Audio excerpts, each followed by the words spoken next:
Everyone wants to be happy. It's the single universal goal that unites every human being on the planet. Yet, in the strangest twist of irony, the more we chase happiness, the further it seems to run away from us.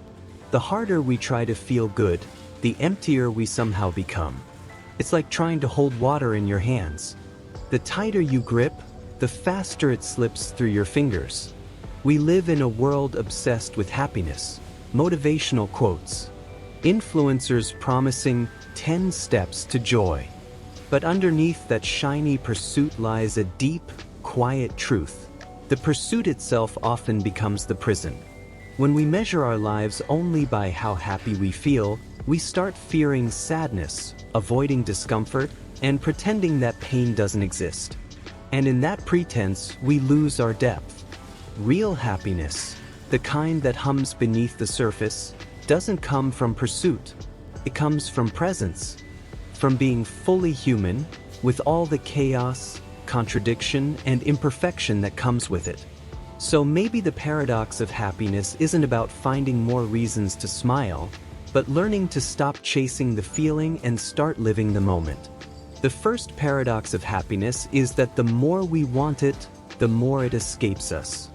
Modern culture has turned happiness into a destination, a finish line we're all desperately running toward. We tell ourselves, I'll be happy when I get that job, that relationship, that body, that money. And so, life becomes a constant state of waiting to be enough, waiting to arrive. But here's the irony. Every time happiness is placed in the future, the present becomes unbearable. When we make happiness the ultimate goal, every moment that doesn't feel joyful becomes a sign of failure. You wake up tired, and suddenly you feel guilty for not being grateful. You feel sad, and you start wondering what's wrong with you. You scroll online and see people smiling, traveling, succeeding, and instead of feeling inspired, you feel behind. That's the curse of the chase. It makes you believe that every emotion other than happiness is a mistake. But happiness isn't a permanent state. It's a passing visitor, one of many emotions meant to move through us.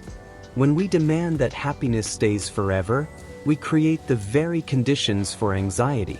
Because deep down, we know it won't. And that makes us fear losing it before we even have it. True happiness, the kind that lasts quietly and doesn't depend on external validation, isn't found in pursuit. It's found in permission. Permission to feel whatever arises. Permission to exist without editing yourself to fit the ideal of a happy person. It's not about constant positivity. It's about emotional honesty. Happiness grows naturally when you stop policing your inner world. When you let sadness breathe. When you allow boredom, confusion, even loneliness to have their place, happiness becomes lighter, softer, and more real. In trying to capture happiness, we kill it. But when we let go of control and stop measuring our emotional temperature every hour, something surprising happens. A quiet peace begins to form underneath it all. A peace that doesn't depend on how things look, or even how they feel, but simply on the acceptance of what is. Maybe the real path to happiness isn't about chasing the light, but about making peace with the shadows. Because when we do, light always finds its way back on its own. One of the most dangerous illusions we live with is that happiness can be controlled, earned, or secured through effort.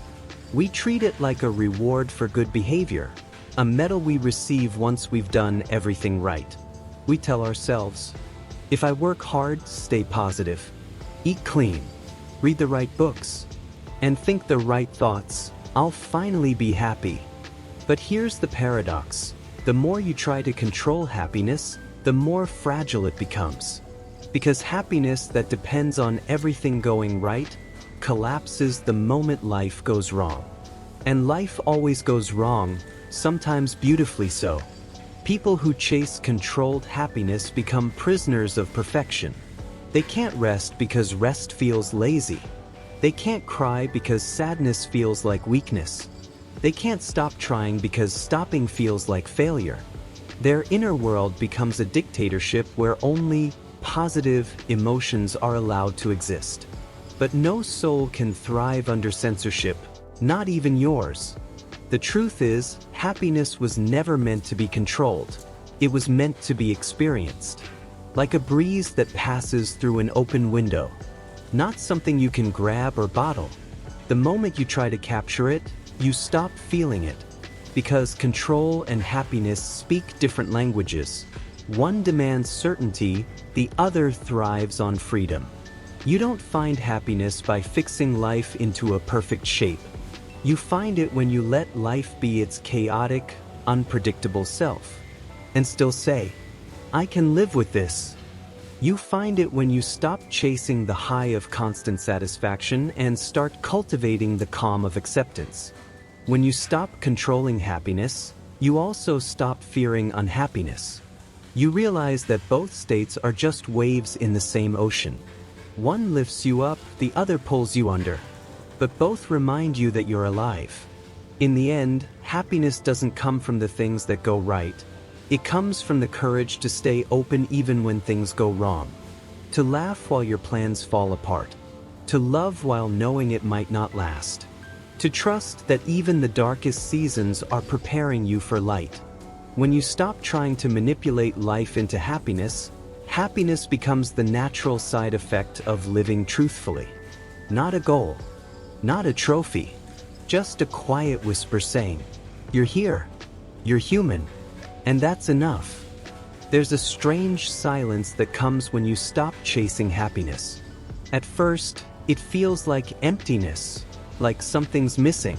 The rush, the validation, the next goal. All gone. What's left is space. Space that feels both peaceful and unsettling. Most people run from that space, because the absence of noise feels like the absence of life. But the truth is, that stillness you fear is happiness in its purest form. Not the glittering, social media kind of happiness, but the grounded kind, the kind that doesn't need proof to exist. The chase for happiness is addictive because it gives us motion, and motion feels like progress. But sometimes you're not moving forward. You're just spinning faster. You think you're chasing joy, but you're running from stillness. Because stillness forces you to confront who you are when there's nothing left to achieve. When you stop running, you meet yourself. You meet your real fears, your quiet insecurities, and your forgotten dreams. It's uncomfortable at first, but slowly, the discomfort turns into understanding. And that understanding becomes peace. You start realizing that the moments that once felt boring, sipping coffee alone, watching the sunset, sitting in silence, were never empty. They were full. Full of awareness. Full of presence. Full of the kind of happiness that doesn't announce itself but hums softly beneath the noise of everyday life.